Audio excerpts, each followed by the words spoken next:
Be ready to hightail it out of there. Was wrong though. Also, don't look out for cameras. That'll make you look sus.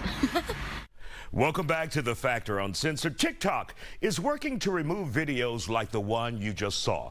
There's a whole section on the site dedicated to teaching people how to steal from stores without getting caught. Retired Sergeant Bessie Smith with the National Police Association says these kinds of tutorials are costing stores big time. So, Betsy, we have seen this looting in video after video of stores across America. It's an epidemic now. And now you're telling us that there are tutorials on TikTok where people are teaching other people how to steal and where to steal from the hardest to the easiest. Mind-blowing. It absolutely is. It's under hashtag borrow tips and tricks.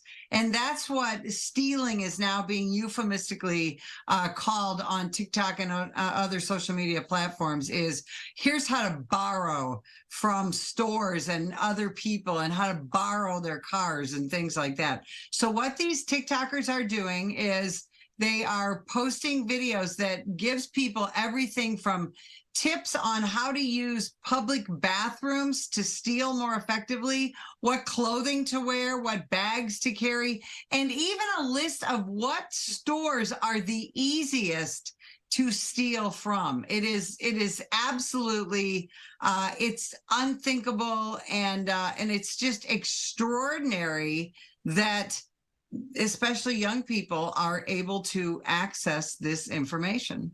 Now, this tells us one or two things, Betsy. Number one, that either people are looking for ways to steal creatively or it's entertainment, but nevertheless, it has had 8 billion views. And that, it is truly unthinkable. And those 8 billion views helped lead to the $100 billion in retail loss throughout this country in 2021 and 2022. So here's what I want people to think about. First of all, if you have young people in your home, people under the age of 18, or maybe you've got your millennial kids living at home and you're providing them with smart devices, make sure you know what they are doing on social media. Make sure that you understand what they are viewing, because the people that are viewing these videos are largely young people, and then they are going out to emulate this because, again, understand that what young people are being told, and it's not untrue, that it's quite easy these days to get away with retail theft. It's also quite easy to steal certain types of cars. So now TikTok is removing some of these videos, but it's very, very slow. And so many of them don't get reported, and people need to understand exactly what TikTok is, where it comes from, and what kind of impact that it has on our culture. TikTok is a Chinese government-based app. People need to understand that. They also need to understand that the TikTok that teenagers and kids in China are watching is not the same TikTok that our kids. It's almost educational there, Betsy. It's educational. It's athletic. I watched a lot of it, and I sure wish that I could have my grandkids watching some of those videos. TikTok in the United States, yes, it's entertaining. Yes, you can get great recipes. Yes, there's great cops that I think are really funny on TikTok. However, it is being used for nefarious purposes.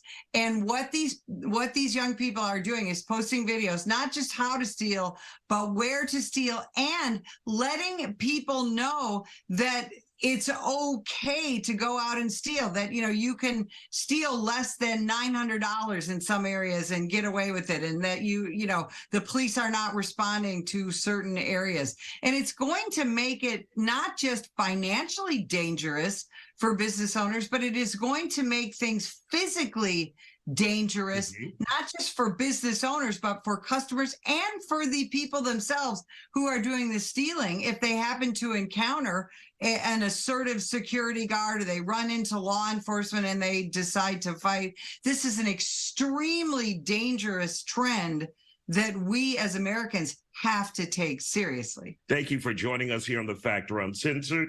And we're always glad to see you here from the National Police Association. And we appreciate your time, man.